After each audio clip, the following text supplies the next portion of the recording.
Hello students, welcome to my channel and like share and subscribe. आज आम जानिबा स्वाधीनता दिवस रचना। देश मानक मध्यरे श्रेष्ठ आमर एई शस्य श्यामला पुण्य भारतवर्ष। एठारे 12 मासरे 13 पर्व पालन करा जाय।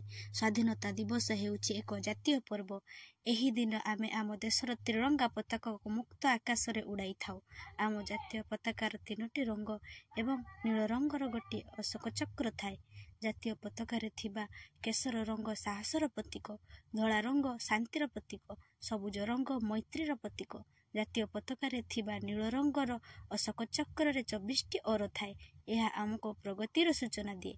एही दिन आमे आमर महान स्वाधीनता संग्रामी माननकु मने पकाई थाउ। स्वाधीनता उत्सव सारा भारत रे आनंदर वातावरण सृष्टि करे।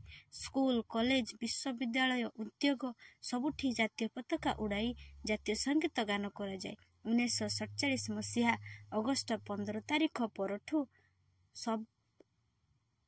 सब वर्ष आमे स्वाधीनता दिवस पालन करि आसुछु। एही दिन आमे समस्ते स्मरण करू जे भारत को इंग्रेज मानक ठारो स्वाधीन करिबा पई केते कष्ट साध्य थिला। एही दिन आमे शपथ नेउ आम देशर स्वाधीनता, अखंडता और सार्वभौमत्व को बजाय रखिबु। आपण मानकु जदि मोर लेखाटी पसंद आसी थाए ताहले मोर चैनल विजिट करंतु एवं मोर एही लेखाटी को लाइक करी शेयर करे चैनल को सब्सक्राइब करंतु। धन्यवाद।